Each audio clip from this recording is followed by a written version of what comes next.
to Recall Gaming Exploits, and we have for you yet another Rumour mill. It's about time.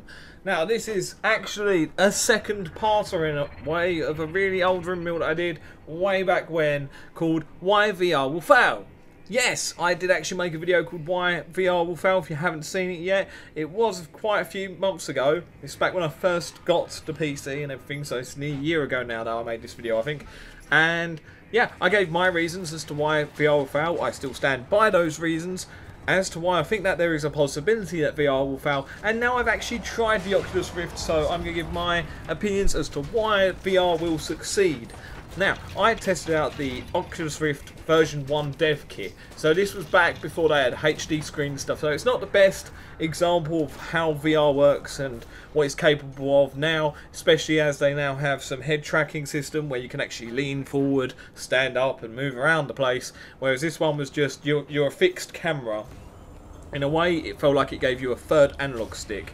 So when you're playing Elite Dangerous, for instance, your left analog stick does your pitch and your roll, and the right analog stick done your yaw and your vertical thrusters. And basically, the Oculus Rift allowed you to manipulate the camera, which added so much depth to the game, I can't even express it. It was rather intense. I really did enjoy it. I mean, the fact that the screens weren't HD made the menus and stuff very difficult to read, and it was a little bit of a strain in the eyes, but obviously this has now been alleviated due to DevKit version 2 and now the DevKit version 3 that's recently been announced at CES, where they do actually track the full head movement, so you can sit there and sway if you want and the camera will do the same on the game, and you can potentially get up and walk around. It also has a headset attached to it. Now, I'm not sure I like that. I'd rather use my own headset. So maybe that's something that you might be able to detach. I hope so. In either case, the experience of VR is actually a very intense one. It's hard to describe, but objects do have very realistic amount of depth to them. Essentially, it does actually feel like if you was actually in the world that you could reach out and grab elements and touch things in the game, because they do seem to have a realistic depth to them. Your feet just seem the right distance away from you, and they do actually seem to have distance. It is the strangest thing. Objects actually seem to be in a 3D plane rather than just a 2D image boosted over a background, which is what you seem to get with film. Like when you watch a 3D movie or some old versions of 3D, it tends to be a flat image in front of another flat image, and this does actually sort of seem to make the objects fully three-dimensional. It's such a strange experience, considering that I've been playing games on just a 2D plane for so long. And yes, I've been playing three-dimensional games where you move around in a 3D environment, but what I've been looking at has been a 2D image, and to make that step up is incredible. I think that is something that everyone should try, without a doubt, and I think that it's one of those things that you can pretty much use with every single game, aside from, say, football management games. When you're in the menus, it wouldn't really help you at all there, but even RTS games you could use it, and it would make it sort of like a tabletop strategy game, for instance, like Warhammer. It's just amazing. It blew me away. It really did blow me away how good they've actually managed to make it. I mean, you sort of get this idea of it sort of being a screen just strapped to your head. It had some motion control in it. It's not just that. Even without the head tracking, the 3D on it is the best 3D experience I've ever seen. I've seen so many different kinds of 3D viewing with TVs and with, say, 3DSs and all sorts, and this just blows every single one of them out of the water. Nothing competes. Nothing competes with the Oculus Rift right now. At all. And I mean, this is taken into account. When I made the previous video, Why VR Will Fail, I was taking into account a lot of fads that have come along in gaming, including VR back in the day, back in the early 90s, when VR was a thing that people were trying to develop, and it was literally just strapping a big, hefty screen to your head. In fact, people will still try and do that with the 3D head, which was also shown at CES, which is just a monstrosity.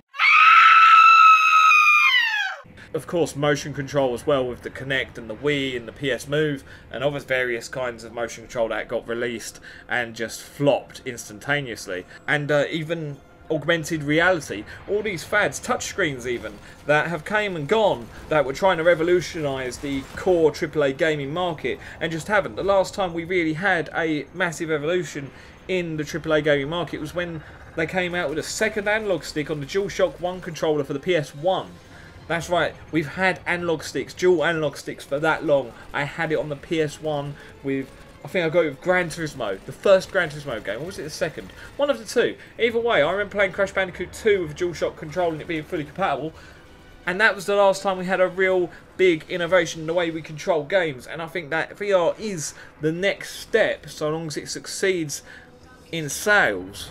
But with investors like Facebook and that stepping up now, I'm not massively agreeable with the whole Facebook deciding to step up as a social media network and invest in VR. I find that to be a bit strange, but if it's just financial backing they're giving Oculus, then, well, that's it. It's done. We got companies like Razer making open source VR now as well. That's going to step up the developmental process of VR a whole bunch, because pretty much anyone that buys a OS VR for around the same price as a Oculus Rift dev kit right now is just going to be able to develop whatever they want. It's going to make it so much more accessible to the people that are going to be using it. We're going to have modders making their own things for it. It's going to speed things up a hell of a lot, I think. And also with Facebook's financial backing as well, it's stepped up the developmental process a whole lot more as well. I think we're going to get VR so much sooner than what we was originally. And now that I've used it, I can see why people are raving about it, why people are saying that it's so good, because it really is. I'll give it a 10 out of 10 for brand new experience. It blew me away, and it's been a long time. It's been far too long since I've been absolutely stunned by a gaming experience. And the fact is, it was on a game that I've previously played. I'd been playing it for like well over a week at that point, and the game in itself blows me away. I find Elite Dangerous stunning in itself, but to have that extra bit of interaction and immersion in the game, it was probably one of the biggest events of my gaming life. It was one of the best experiences I've ever had, and I recommend it to everybody. If VR makes it in the market and makes enough sales, then we have our next stage of gaming. Gaming would have moved on from what it is today and become a whole new monster. That is my belief. If it succeeds in sales, then VR takes over. Hands down. This ain't a Kinect, this ain't a PS Move, this isn't some touchscreen augmented reality gimmick. This is real and it will happen if it makes it. You can't argue that the Wii made it on sales. It sold tons. It sold like fucking hotcakes. It sold gangbusters. The thing just sold. It made tons of money. Of course, it also became a lot of people's paperweights as well. After the first few months of having a Wii, a lot of people just put it down and end up collecting dust. A lot of the casual gamers just sort of got the fitness games and that's all they played. It didn't really succeed as a console in people's long term. The Wii was always sort of a secondary console for the most part when it came to core gamers as well. Even though the Wii annihilated it on sales, the fact that the Wii controllers have become a sort of secondary to the tablet controller, which is essentially a normal controller anyway, and the core sort of old school GameCube controller that they've got going on for the Wii, just expresses how much it kind of failed as a scheme. It worked. It made sales, it made tons of money, but it's not now the new mainstay, and I think that's the difference between the Oculus Rift and previous examples. The Oculus Rift, I think, will be that thing that people will keep using.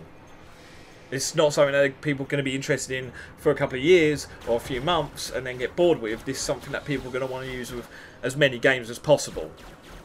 That's the difference. I think that's why it's going to succeed. But people have to buy it first and they have to try it. I think once people try it, they will be hooked. I hope that the Oculus Rift will succeed. I always did. I just was sceptical. Now I'm not so much. But, like I say, it still does have to convince people to buy it in the first place before it can succeed. But I think once people bought it, that's it. Game over. They want the Rift for everything. But yeah, do that stuff that every other channel says you do, and I will see you soon. Bye!